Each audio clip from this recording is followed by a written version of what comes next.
Welcome dear student. तो last class हम लोग बॉयस लॉ और चार्ल्स लॉ का कंबाइन फॉर्म कर चुके थे। तो आज से हम लोग और उसके ऊपर कुछ न्यूमेरिकल भी किए थे। तो आज से हम लोग एवोगाड्रो लॉ समझने की कोशिश करते हैं, स्टार्ट करते हैं। एवोगाड्रो लॉ क्या होता है, तो एवोगाड्रो जो साइंटिस्ट थे वो क्या बोले थे अपने लॉ में, समझते हैं उसको। तो एवोगाड्रो लॉ क्या था, at constant temperature and pressure the volume of gas is directly proportional to number of moles. यानी कि अगर हम टेम्परेचर और प्रेशर को कांस्टेंट रखते हैं, टेम्परेचर और प्रेशर जो है उसको हम लोग क्या करेंगे, चेंज नहीं करेंगे, कांस्टेंट जितना है उतना ही फिक्स रखेंगे, चेंज नहीं करेंगे। तब इस केस में जो वॉल्यूम होगा ना वो गैस का, वो उसके नंबर ऑफ मोल से डायरेक्टली प्रोपोर्शनल होगा। अच्छा, मोल क्या होता है, तो मोल एक यूनिट है जिसमें हम लोग गैस के मास को मेजरमेंट करते हैं। ऐसे तो ग्राम में भी रखते हैं हम लोग, लेकिन मोल एक स्पेसिफिक टर्म है गैस के मास को मेजरमेंट करने का। कहाँ से हम लोग बहुत सा इन्फॉर्मेशन ले सकते हैं। कोई अगर बोल देगा 1 मोल ऑफ हीलियम गैस, तो इसका मतलब हो जाएगा कि वो 1 मोल जो है ना हीलियम गैस के अंदर, उसके अंदर 6.022 इंटू 10⁻23 इतना मॉलिक्यूल्स है उसके पास। ये मतलब मोल से हम लोग को ये पता चल जाएगा। 1 मोल ऑफ ऑक्सीजन गैस, तो इसका मतलब भी इतना मॉलिक्यूल्स होगा ऑक्सीजन का, 6.022 10⁻23। ठीक है। तो इसलिए हम लोग एक मोल्स के यूनिटी में हम लोग गैस के मास को रिप्रेजेंट करते हैं ज़्यादातर केस में। अगर नहीं दिया जाता है, ग्राम में दिया जाता है, तो हम लोग कन्वर्ट कर लेते हैं उसको मोलर मास से लेकर के। हम लोग इसके ऊपर एक थर्ड लेक्चर हम लोग किए थे अच्छे से। आप अगर नहीं देखें थर्ड लेक्चर, तो थर्ड लेक्चर देख लीजिएगा। मोल्स के यूनिट के ऊपर है, मोल्स के ऊपर है, कुछ क्वेश्चन भी हम लोग किए हैं, कन्वर्जन कैसे करते हैं, तो वहाँ से आपको पूरा कंसेप्ट क्लियर हो जाएगा। ठीक है। तो क्या एवोगाड्रो लॉ क्या था, कांस्टेंट टेम्परेचर और प्रेशर पे जो गैस का वॉल्यूम होता है वो अपने नंबर ऑफ मोल से डायरेक्टली प्रोपोर्शनल होता है। इसका मतलब क्या, टेम्परेचर और प्रेशर चेंज नहीं होगा, इस केस में वॉल्यूम जो होगा वो नंबर ऑफ मोल से गैस के डायरेक्टली प्रोपोर्शनल होगा। इसका मतलब कि वॉल्यूम बढ़ेगा तो नंबर ऑफ मोल भी क्या होगा, वो भी बढ़ेगा। अगर नंबर ऑफ मोल घटेगा तो गैस का वॉल्यूम भी कम होगा। ठीक है। तो v जो है डायरेक्टली प्रोपोर्शनल टू n है। अगर हम इस प्रोपोर्शनलिटी का साइन हटाएंगे तो एक कांस्टेंट आएगा जिसको हम लोग बोलेंगे k एन, के इंटू एन। तो v इक्वल टू क्या, वॉल्यूम जो हो गया वो हो गया k इंटू एन। ये जो k क्या है, k एक कांस्टेंट है जिसका वैल्यू किस चीज़ के ऊपर डिपेंड करेगा, value of k, value of k depends on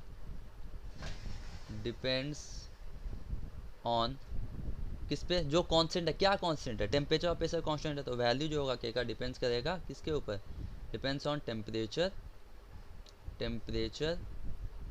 and pressure तो वैल्यू जो होगा k का वो टेम्परेचर और प्रेशर के ऊपर डिपेंड करेगा। क्योंकि क्या है, k कांस्टेंट है, तो मैं एवोगाड्रो लॉ में क्या कांस्टेंट है, टेम्परेचर और प्रेशर, तो उसी के ऊपर ना डिपेंड करेगा।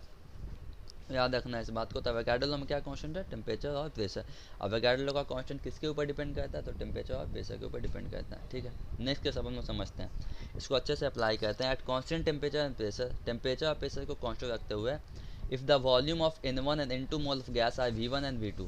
अगर n1 मोल एक गैस है, सपोज करते हैं ये दो कंटेनर है मेरे पास, इस दो कंटेनर के अंदर, एक पहला कंटेनर, ये सेकंड कंटेनर है,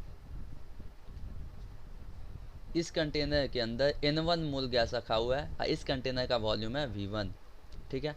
इस कंटेनर के अंदर n2 मोल गैस रखा हुआ है, इस कंटेनर का वॉल्यूम है v2। मतलब क्या, इन दोनों, लेकिन इन दोनों के अंदर जो गैस है वो सेम गैस है। अगर इसमें ऑक्सीजन गैस दिए हैं तो इसमें भी ऑक्सीजन ही गैस है। ठीक है। गैस कोई डिफरेंट, दोनों में कोई डिफरेंट गैस नहीं है, गैस जो है वो सेम ही है, सिर्फ आप वॉल्यूम और नंबर ऑफ मोल को अप एंड डाउन चेंज कर रहे हैं। ठीक है। तो इस केस में क्या होगा, इन दोनों का ये एक शर्त क्या रखा हुआ है, टेम्परेचर और प्रेशर क्या है, दोनों सेम है। यानी इस कंटेनर में जो टेम्परेचर है और इस कंटेनर में जो टेम्परेचर है और प्रेशर जो है दोनों में, वो दोनों ही सेम है। इसमें जो प्रेशर है टेम्परेचर है, इसमें भी वही टेम्परेचर और प्रेशर है। ठीक है। तो इन दोनों टेम्परेचर में क्या सेम है, टेम्परेचर एंड प्रेशर सेम है, eight constant temperature and pressure, eight constant temperature and pressure. ठीक है। इन दोनों में टेम्परेचर और प्रेशर क्या है, सेम है, जितना इसमें उतना ही इसमें भी है। ठीक है। और गैस भी सेम है। तो क्या हम लोग सिर्फ वॉल्यूम और नंबर ऑफ मोल गैस का चेंज कर रहे हैं इस केस में। तो यहाँ पे अगर यहाँ से एक बात क्लिक कर जाएगा कि इन दोनों गैस का कांस्टेंट जो होगा वो तो सेम ही होगा। क्यों, क्योंकि टेम्परेचर इन दोनों ही गैस का, टेम्परेचर और प्रेशर दोनों क्या है, सेम है। जो इस कंटेनर में जो वॉल्यूम है इसका भी टेम्परेचर प्रेशर सेम है, इस कंटेनर में जो वॉल्यूम है इसका, इस कंटेनर के अंदर जो गैस है उसका भी टेम्परेचर और प्रेशर क्या है, वो सेम है। तो कांस्टेंट भी क्या होगा, सेम ही होगा। तो मतलब फर्स्ट केस इसके लिए क्या होगा, तो v1 जो होगा वो डायरेक्टली प्रोपोर्शनल टू n1 होगा इसके लिए, इस कंटेनर के लिए। अच्छा, अगर हम यहाँ से प्रोपोर्शनलिटी का साइन हटाते हैं तो v1 equal to k into n1 होगा। k क्या है, प्रोपोर्शनलिटी कांस्टेंट है, किसके ऊपर डिपेंड करेगा, कांस्टेंट टेम्परेचर यानी टेम्परेचर ऑफ प्रेशर के ऊपर डिपेंड करेगा, अभी हम लोग देख के आए थे। अच्छा, तो यहाँ से हम लिख सकते हैं V1/N1 इज इक्वल टू के, ठीक। अच्छा, सेकेंड केस के लिए, इस कंटेनर के लिए हम लोग बात करते हैं, तो यहाँ पे से क्या लिखेंगे हम लोग, V2 directly proportional to N2 लिख सकते हैं। अच्छा, अब V2 इज इक्वल टू, ये प्रोपोर्शनलिटी का साइन अगर हम हटाएंगे तो कांस्टेंट आएगा, इसको हम लोग बोलते हैं K इंटू N2, ठीक है। अब V2/N2 is equal to K, ठीक है। देखिए दोनों में K आ रहा है, मतलब क्या, यहाँ से क्या पता चल रहा है कि दोनों का जो कांस्टेंट है वो क्या है, सेम है। क्यों सेम है, क्योंकि दोनों का टेम्परेचर प्रेशर भी क्या है, सेम है, ठीक है। तो हम इसको मान लेते हैं ये इक्वेशन नंबर 1 है, इसको मान लेते हैं ये क्या है, इक्वेशन नंबर 2 है। तो क्या हम यहाँ से लिख सकते हैं V1/N1 is equal to V2/N2, ये मेरा इक्वेशन आ गया। अगर हमको एक गैस का इनिशियल वॉल्यूम, शुरुआत फर्स्ट कंडीशन का वॉल्यूम और नंबर ऑफ मोल पता है, सेकंड कंडीशन का सिर्फ वॉल्यूम पता है और नंबर ऑफ मोल नहीं पता, तो हम इस फॉर्मूला को यूज़ करके यहाँ से निकाल सकते हैं वैल्यू, ठीक है, सेम गैस के लिए। तो ये वाला फॉर्मूला हम लोग यहाँ पे यूज़ कर सकते हैं, चलिए। अच्छा, तो यहाँ पे क्या समझते हैं इसको, लेट अस कंसिडर करते हैं the number of mole of to gases eight constant temperature and pressure, यानी कंसिडर करते हैं कि नंबर ऑफ मोल, दो गैस है, यानी दो गैस, वो दोनों गैस सेम नहीं है, डिफरेंट गैस है, एट कांस्टेंट टेम्परेचर और प्रेशर, और दोनों गैस का जो दो डिफरेंट गैस है उन दोनों ही गैस का टेम्परेचर और प्रेशर जो क्या है वो सेम है। इस कंडीशन पे एक गैस का वॉल्यूम N1 है, एक गैस का मोल जो है वो N1 है, और सेकेंड गैस का जो मोल है वो N2 मोल गैस है second respectively. The respective volume अब जो दो डिफरेंट गैस है उन दोनों का जो वॉल्यूम है वो V1 एंड V2 है। अगर, ठीक है, तो दो गैस है जिसका N1 मोल है, एक गैस का N1 मोल है जिसका वॉल्यूम V1 है, सेकेंड गैस है जिसका मोल N2 है और वॉल्यूम क्या है V2 है, लेकिन क्या शर्त है कि दोनों ही का टेम्परेचर और प्रेशर क्या है, दोनों का सेम है, ठीक है। इस कंडीशन पे अगर N1 number of mole N1 जो होता है अगर वो N2 के बराबर होता है तब क्या होगा इस केस में, यहाँ पे समझते हैं इसको अच्छे से। सपोज कहते हैं ये कंटेनर है मेरे पास, अच्छे समझने की कोशिश करना है, ये सेकेंड कंटेनर है, ठीक है। If N1 equal to N2 then यहाँ पे वॉल्यूम जो होगा ना, इनिशियल वॉल्यूम, इस फर्स्ट गैस का जो वॉल्यूम होगा V1 वो V2 के बराबर हो जाएगा अगर नंबर ऑफ मोल जो होगा फर्स्ट कंटेनर के गैस का और सेकेंड कंटेनर के गैस का जो डिफरेंट गैस है, दोनों गैस क्या है, दोनों डिफरेंट गैस है, अगर दोनों ही गैस का मोल अगर बराबर हो गया तो उसका वॉल्यूम भी क्या होगा, वो बराबर हो जाएगा। V1 equal to V2 according to Avogadro law, समझते हैं अच्छे से, समझ में आएगा अभी। अच्छा, तो यहाँ से एवोगाड्रो क्या बोले थे, एक बात बोले थे, एट द सेम टेम्परेचर और प्रेशर, अगर हम प्रेशर और टेम्परेचर को सेम रखते हैं, equal volume of two gases contain, और उसका वॉल्यूम भी दोनों का सेम है, तो उसके अंदर जो नंबर ऑफ मॉलिक्यूल होगा वो भी सेम पाया जाएगा। मीन्स इस कंटेनर का दोनों ही का, ठीक है, इस दोनों ही का टेम्परेचर एंड प्रेशर क्या है, कांस्टेंट, ठीक है, दोनों का, जो इसमें टेम्परेचर है वही इसमें, जो प्रेशर इसमें वही प्रेशर इसमें, ठीक है। दो डिफरेंट गैस, हम इसको एग्जांपल से समझाते हैं। सपोज कहते हैं इस कंटेनर के अंदर ऑक्सीजन गैस ले लिए, इस कंटेनर के अंदर नाइट्रोजन गैस ले लिए, ठीक है, दो डिफरेंट गैस है, ठीक है। अच्छा, ऑक्सीजन का मोल जो लिए, कितना मोल लिए, सपोज कहते हैं इसको N1 मोल लिए हैं, इसको लिए हैं N2 मोल, ठीक है। अगर जितना मोल हम ऑक्सीजन का लिए हैं, जितना मोल N ऑफ O2, जितना मोल ऑक्सीजन का लिए हैं, और जितना मोल हम ऑक्सीजन का लिए हैं उतना ही मोल हम क्या लिए हैं, नाइट्रोजन का भी लिए हैं, ठीक है। इस केस में जितना मोल हम ऑक्सीजन का लिए हैं उतना ही मोल क्या किए हम लोग, नाइट्रोजन का भी लिए हैं, ठीक है। तो इस केस में जो गैस का जो वॉल्यूम होगा, इसका वॉल्यूम, इसका यानी ऑक्सीजन का वॉल्यूम और नाइट्रोजन का वॉल्यूम, वो भी क्या रखें हम लोग, वो भी बराबर हो जाएगा, इक्वल हो जाएगा, यहाँ से पता चल रहा है हम लोग को। अगर एक गैस का कांस्टेंट टेम्परेचर और प्रेशर पे, दो डिफरेंट गैस का एट कांस्टेंट टेम्परेचर और प्रेशर पे वॉल्यूम सेम हो और नंबर ऑफ मोल भी सेम हो, तो उसके अंदर जो मॉलिक्यूल्स होगा वो भी सेम पाया जाएगा। यही एवोगाड्रो का हाइपोथेसिस था, ठीक है। ये एवोगाड्रो क्या हाइपोथेसिस था, एवोगाड्रो क्या बोले थे कि at same temperature and pressure, अगर दो डिफरेंट गैस का टेम्परेचर और प्रेशर सेम हो और उसका वॉल्यूम भी सेम हो और नंबर ऑफ मोल भी सेम हो, तो उसके अंदर जो नंबर ऑफ मॉलिक्यूल पाया जाएगा, मॉलिक्यूल वो भी सेम पाया जाएगा, ठीक है। ये एवोगाड्रो लॉ का हाइपोथेसिस था, ठीक है। अच्छा, नंबर ऑफ मोल सेम होने से क्या वॉल्यूम सेम होगा, देखते हैं हम लोग डिराइव करते हैं इसको। जैसे अभी हम लोग क्या पढ़ के आए, V1/N1 is equal to V2/N2, ये पढ़ के आए हैं। अब हम इस कंडीशन, पूरा ऑक्सीजन नाइट्रोजन कंडीशन को उठा के हम लोग यहाँ पे डाल देते हैं। इनिशियल इसका जो वॉल्यूम है इसको मान लेते हैं वॉल्यूम ऑफ ऑक्सीजन, ये जो इस कंटेनर में है इसका वॉल्यूम ऑफ नाइट्रोजन, ठीक है। अच्छा, फर्स्ट कंडीशन के लिए क्या होगा, volume of oxygen by N1 mole of oxygen is equal to, second condition के लिए volume of nitrogen is equal to mole of nitrogen, ठीक है। यहाँ तक बात क्लियर है। अच्छा, अब यहाँ पे एक कंडीशन रखा गया, अगर हम दोनों गैस के कंटेनर, दोनों गैस का टेम्परेचर और प्रेशर क्या है, सेम है, इन दोनों के अंदर यानी जो दो डिफरेंट गैस, एक में ऑक्सीजन और एक नाइट्रोजन है, अगर हम इन दोनों गैस का मोल सेम कर दें, if N1 equal to N2, अगर हम यहाँ पे नाइट्रोजन मोल ऑफ ऑक्सीजन और मोल ऑफ नाइट्रोजन दोनों सेम करें, मतलब अगर हम 2 मोल ऑक्सीजन लिए हैं तो 2 मोल ही नाइट्रोजन लेंगे। अगर ये केस हो गया तो दोनों का मोल इक्वल कर दिए हैं। तो देखते हैं अब क्या होगा। क्या हम इसको नीचे ले जाएंगे, ले जाएंगे तो इस तरह से लिख सकते हैं V of O2 by V of N2, volume oxygen by volume of nitrogen. तो ये NO2 ऊपर चला जाएगा, तो मोल of oxygen by mole of nitrogen, इस तरह से लिख सकते हैं इसको। अच्छा, जब यहाँ पे क्या है, मोल ऑफ ऑक्सीजन जो है वो मोल ऑफ नाइट्रोजन के क्या है, बराबर है, तो हम क्या लिख सकते हैं, N of mole of nitrogen by NO2 के जगह पे नीचे में मोल ऑफ नाइट्रोजन, ये दोनों टर्म क्या होगा, कट जाएगा, तो यहाँ पे बचेगा क्या, 1। उसके बाद volume of oxygen by volume of nitrogen is equal to 1 आ गया मेरे पास। फिर हम यहाँ पे क्या लिख सकते हैं, वॉल्यूम जो होगा ऑक्सीजन का वो वॉल्यूम ऑफ नाइट्रोजन के बराबर हो जाएगा। तो यहाँ से एक बात हमको पूरा क्लियर हो गया कि अगर हम दो गैस का मोल सेम रखते हैं तो उसका वॉल्यूम भी क्या होगा, सेम हो जाएगा। किस कंडीशन पे, टेम्परेचर और प्रेशर कांस्टेंट रहेगा दोनों कंटेनर के, दोनों गैस का, तब, ठीक है, इस कंडीशन। तो यहाँ से पूरा बात क्लियर हो रहा है कि अगर सेम टेम्परेचर प्रेशर रहेगा तो equal volume of two gases, दो गैस का वॉल्यूम भी अगर बराबर रहता है तो उसके अंदर जो नंबर ऑफ मॉलिक्यूल्स होगा वो भी बराबर होगा, ठीक है। अब हम लोग इसके ऊपर न्यूमेरिकल प्रॉब्लम देखते हैं। पहला क्वेश्चन क्या है, at a given temperature and pressure the volume of 2 mole of helium gas is 60 litre. एक गिवन टेम्परेचर प्रेशर पे जो वॉल्यूम है 2 मोल गैस हीलियम गैस का वो है 60 litre. How much of helium gas has to be taken out at the same temperature and pressure to reduce the volume to 30 litre. तो कितना helium gas को हम लोग बाहर निकाल लेंगे जो इसका वॉल्यूम 30 लीटर रिड्यूस हो जाए, ये क्वेश्चन में पूछा है। तो सीधा हम लोग एवोगाड्रो लॉ अप्लाई करते हैं इस पर।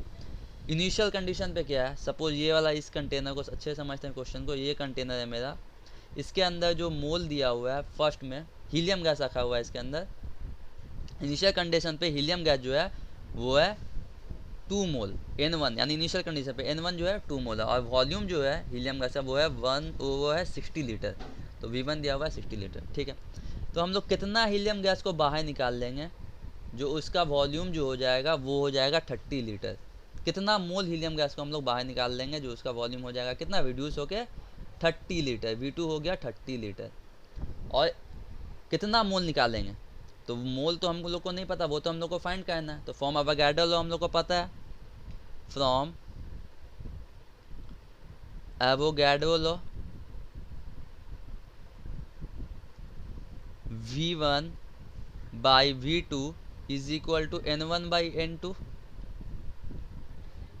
ये हम लोग को पता है। अब इसके अंदर हम सीधा वैल्यू पुट कर देते हैं। इनिशियल कंडीशन पे कितना वॉल्यूम है, V1 जो है वो 60 लीटर है, V2 का वैल्यू 30 लीटर है, N1 का वैल्यू पता है 2 मोल, N2 का वैल्यू नहीं पता। यहाँ से ये 32 या 60 कट जाएगा, और N2 जो होगा वो होगा 2N2 इज इक्वल टू 2। तो यहाँ पे N2 का जो वैल्यू आएगा वो 2/2 कर देंगे हम लोग, इसको नीचे ले जाएंगे यहाँ पे, 2 1 जा 2, तो कितना आ गया 1 मोल, ठीक है। तो यहाँ पूरा बात क्लियर हो रहा है कि जितना वॉल्यूम 2 मोल वॉल्यूम लिए हैं तो 60 लीटर था, अगर हम वॉल्यूम का पूरा हाफ कर दिए तो वॉल्यूम भी तो मोल भी हाफ हो जाएगा, क्योंकि यहाँ से पूरा क्लियर हो रहा है वॉल्यूम डायरेक्टली प्रोपोर्शनल टू क्या है, एवोगाड्रो लॉ के हिसाब से मोल है, यानी वॉल्यूम बढ़ेगा तो नंबर ऑफ मोल बढ़ेगा, वॉल्यूम घटेगा तो नंबर ऑफ मोल भी घटेगा। देख रहे हैं हम लोग 60 लीटर से डायरेक्ट वॉल्यूम 30 लीटर में कन्वर्ट हो गया, तो वॉल्यूम भी पूरा, मोल जो होगा गैस का वो भी पूरा कम हो जाएगा, आधा कम हो जाएगा, 2 से 1 आ गया। तो देखिए यहाँ से 2 से 1 आ गया, 2 से 1 आ गया ना, 2 मोल से 1 मोल में आ गया, तो ये हो गया मेरा आंसर, ठीक है। हम लोग नेक्स्ट क्वेश्चन, लास्ट क्वेश्चन को देखते हैं। चलिए, लास्ट क्वेश्चन देखते हैं हम लोग क्या बोला गया इस क्वेश्चन में। At a particular temperature and pressure the volume of 12 gram of hydrogen gas is 130 litre. What will be the final volume of the gas if 4 gram of hydrogen gas is added to it at the same temperature and pressure. यानी यहाँ पे पहला condition clear रखना है कि दोनों ही condition में, initial final condition, दोनों ही कंडीशन में टेम्परेचर और प्रेशर जो है वो क्या है, कॉन्स्टेंट है। जो इनिशियल कंडीशन में टेम्परेचर है वही फाइनल कंडीशन में भी टेम्परेचर है। ठीक है, पहली बात। सपोज कहते हैं इस कंटेनर के अंदर हाइड्रोजन गैस रखा गया, कितना लीटर रखा गया, 130 लीटर हाइड्रोजन गैस रखा गया। ठीक है, कितना मास यानी 12 ग्राम हाइड्रोजन गैस रखा गया है इस कंटेनर के अंदर, जिसका वॉल्यूम है 130 लीटर इनिशियल कंडीशन पे। ठीक है, तो हम लोग कितना हाइड्रोजन गैस, सेकंड कंडीशन में क्या पूछा, what will be the final volume of the gas, कितना होगा फाइनल वॉल्यूम गैस का अगर हम 4 ग्राम और हाइड्रोजन गैस इसमें ऐड कर दें। ठीक है, तो 4 ग्राम हाइड्रोजन गैस ऐड करने के बाद ये कंडीशन सेकंड बन जाएगा। यहाँ पे 4 ग्राम और हाइड्रोजन गैस हम लोग को इसमें क्या करना है, ऐड करना है। 4 ग्राम और हाइड्रोजन गैस अगर हम इसके अंदर डाल देंगे तो हमको मेरा वॉल्यूम क्या होगा वो हमको फाइंड करके बताना है। ठीक है, तो पहले तो हम लोग को मोल में कन्वर्ट करना होगा इसको। मोल में कैसे कन्वर्ट करेंगे, तो पता है मोल में कन्वर्ट करने का फॉर्मूला होता है n equal to given mass by molar mass. तो मोलर मास जो होता है यहाँ पे अगर याद रखिएगा, मोलर मास जो होता है हाइड्रोजन का वो होता है 1 molar mass of hydrogen, molar mass of hydrogen equal to 1। ठीक है, हाइड्रोजन मॉलिक्यूल कितने हाइड्रोजन एटम से बना है, molar mass of hydrogen atom लिखेंगे मेरा, एक एटम, हाइड्रोजन के एक एटम का मोलर मास होता है 1। तो हाइड्रोजन मॉलिक्यूल जो है वो हाइड्रोजन के 2 एटम से मिलकर बना है, तो इसका मोलर मास हो जाएगा कितना, 2 हो जाएगा। ठीक है, पहले हम लोग मोल निकालते हैं। मोल कैसे निकालेंगे इनिशियल कंडीशन के लिए, तो मोल का फॉर्मूला होता है गिवन मास जो दिया हुआ है बाय उसके molar mass, given mass by molar W/m, sorry given mass by molar mass. ठीक है, तो फर्स्ट कंडीशन के लिए हम लोग चेक करते हैं।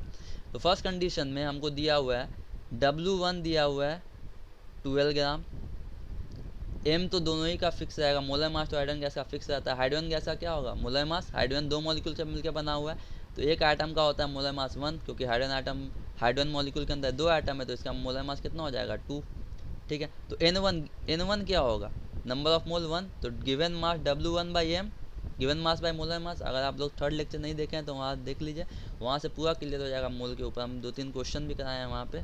ठीक, उसके बाद इसको समझिएगा तो क्लियर होगा।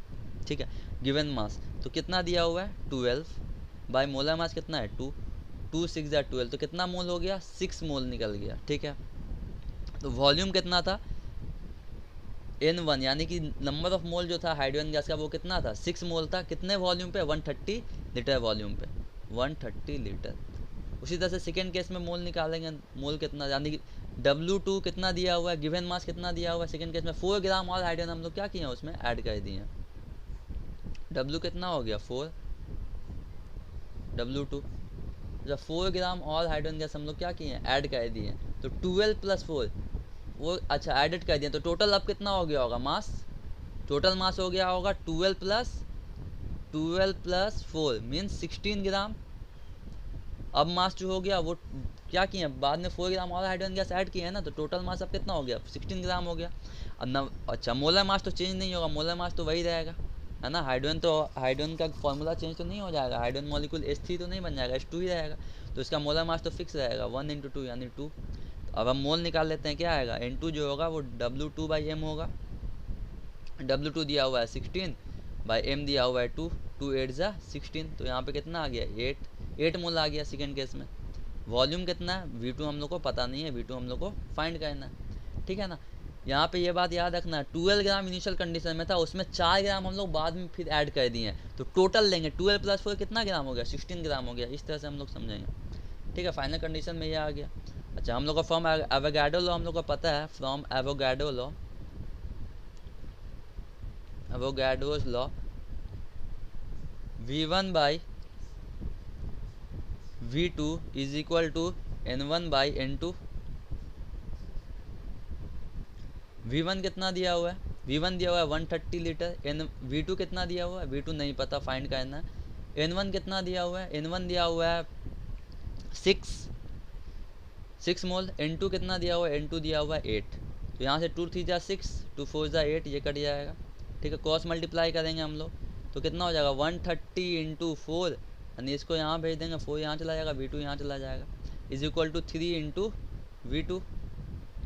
और यहाँ पे 130 इंटू 4/3 को नीचे ले आएंगे यहाँ पे हम लोग, इंटू क्या होगा यहाँ पे आ जाएगा V2। अच्छा, अब 130 को 4 से मल्टीप्लाई करते हैं, कितना आएगा 130 इंटू 4 कितना होगा, 130 को 4 से मल्टीप्लाई करने पे 4 3 12, 2 कैरी 1 4 1 4 5 520 520 आ गया। 520 को अब हम लोग 3 से डिवाइड करते हैं, 3 1 3, 5 में से 3 चला जाएगा 2 2 बच जाएगा, 3 7 21, ये कट गया 1 0 3 3 9, ये 1 बचा, यानी 173.33 इस तरह से चलता हुआ चलेगा। तो हम लोग क्या ले लेंगे, V2 जो आएगा मेरे पास वो आएगा 173.34 लीटर, ये यूनिट में, ये हो गया मेरा आंसर। तो यहाँ से एक बात क्लियर रखना है, एवोगाड्रो लॉ क्या बोले थे, वॉल्यूम जो था वो directly proportional to number of mole था। इसका मतलब वॉल्यूम बढ़ेगा तो नंबर ऑफ मोल भी बढ़ेगा। सेकेंड फर्स्ट कंडीशन, जब वॉल्यूम कितना था 130 लीटर था तो मोल था 6, अब मोल हो गया 8, हाइड्रोजन गैस का 8 मोल हो गया, तो वॉल्यूम ऑब्वियसली ज़्यादा होगा, क्योंकि मोल बढ़ा तो मोल बढ़ेगा तो वॉल्यूम भी बढ़ेगा, मोल बढ़ेगा तो वॉल्यूम भी बढ़ेगा। जैसे मोल बढ़ गया तो वॉल्यूम तो मेरा यहाँ से याद एकदम क्लियर हो जाना चाहिए कि 130 लीटर से ज़्यादा ही आएगा, क्योंकि मोल बढ़ गया। तो कितना आ गया, 130 से उठ के कितना चला गया, 173.34 लीटर हो गया। पूरा कंसेप्ट क्लियर है, आई होप आप लोगों को समझ में आया होगा। तो मिलते हैं हम लोग नेक्स्ट लेक्चर में, और वहाँ से आइडियल गैस हम लोग करेंगे, डेरिवेशन करेंगे, फिर उसके ऊपर न्यूमेरिकल प्रॉब्लम करेंगे। अगर आपको लेक्चर पसंद आया तो दोस्तों में शेयर कीजिए, चैनल को सब्सक्राइब कर दीजिए, लाइक कर दीजिए। ठीक है, मिलते हैं हम लोग नेक्स्ट लेक्चर में, तब तक के लिए गुड बाय।